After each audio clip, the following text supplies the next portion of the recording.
Un saludo y bienvenidos a todos aquellos que siguen este devocional Pan de Vida. De nuevo con vosotros para compartir el mensaje de la palabra de Dios.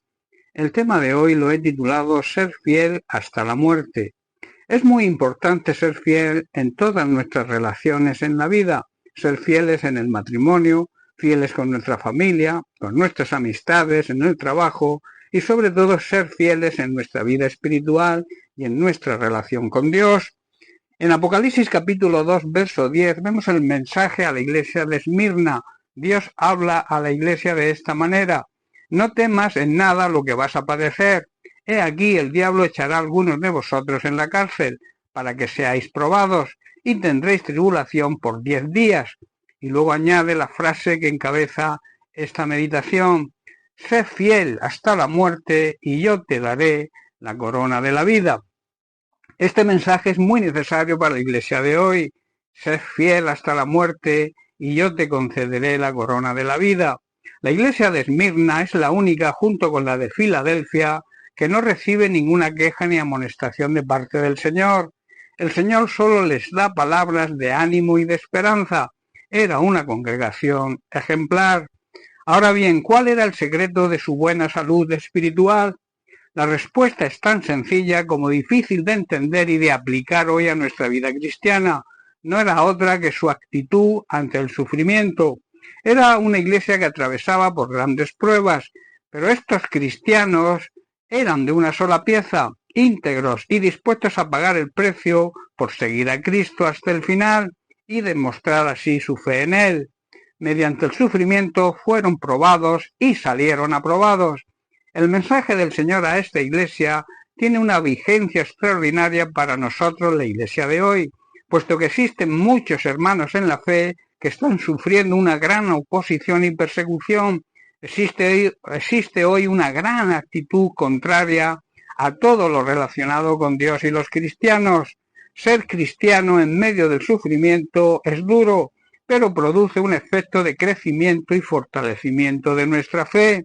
El apóstol Pedro, en su primera carta, capítulo 1, versos 6 y 7, Pedro, después de afirmar que somos guardados por el poder de Dios mediante la fe, nos dice lo siguiente: en lo cual vosotros os alegráis, aunque ahora por un poco de tiempo, si es necesario, tengáis que ser afligidos en diversas pruebas, para que, sometida a prueba vuestra fe, mucho más preciosa que el oro, el cual, aunque perecedero, se prueba con fuego, sea hallada en alabanza, gloria y honra esa fe cuando sea manifestado Jesucristo en su segunda venida.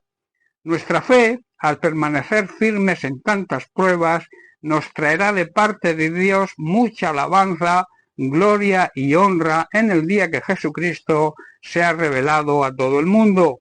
No debemos tener miedo de lo que podamos sufrir. El diablo querrá meternos en cárceles, en ataduras, y Dios lo puede permitir para ponernos a prueba y que a través del sufrimiento demostremos nuestra fe en aquel que fue experto en sufrimiento.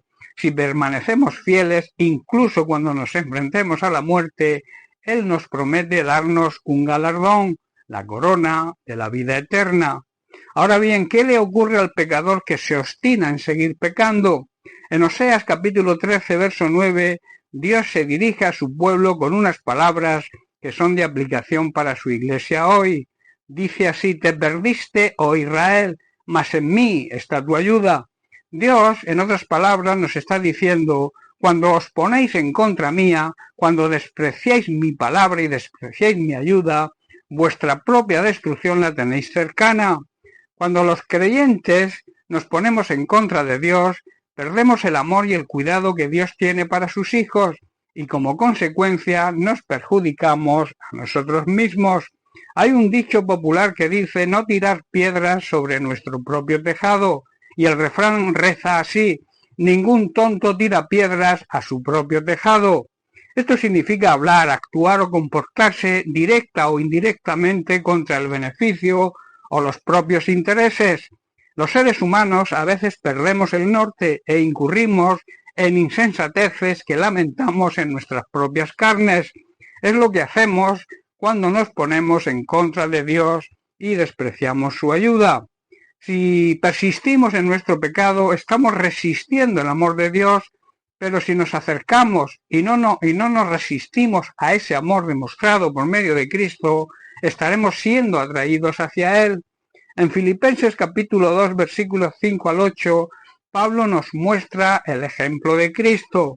Dice así: haya pues en vosotros este sentir que hubo también en Cristo Jesús, el cual, siendo en forma de Dios, no estimó el ser igual a Dios como cosa que aferrarse, sino que se despojó a sí mismo, tomando forma de siervo, hecho semejante a los hombres, y estando en la condición de hombre, se humilló a sí mismo, haciéndose obediente hasta la muerte y muerte de cruz.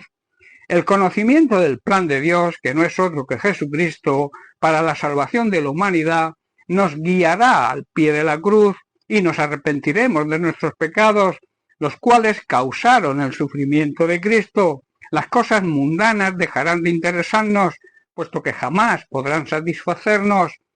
Debemos escuchar la voz del Espíritu Santo, que le habla a nuestro espíritu, que le habla a nuestra conciencia, e incluso nos suplica que busquemos las cosas que pueden darnos descanso, paz y gozo, las cosas del cielo. Esto es parte de la gracia de Dios. Seamos pues fieles a Dios, aunque tengamos que sufrir. Jesucristo sufrió hasta lo sumo, hasta la misma muerte, y entonces recibiremos el galardón, el regalo, la corona de la vida eterna. Bien, pues hasta aquí el mensaje de hoy. Que Dios te bendiga. Un abrazo.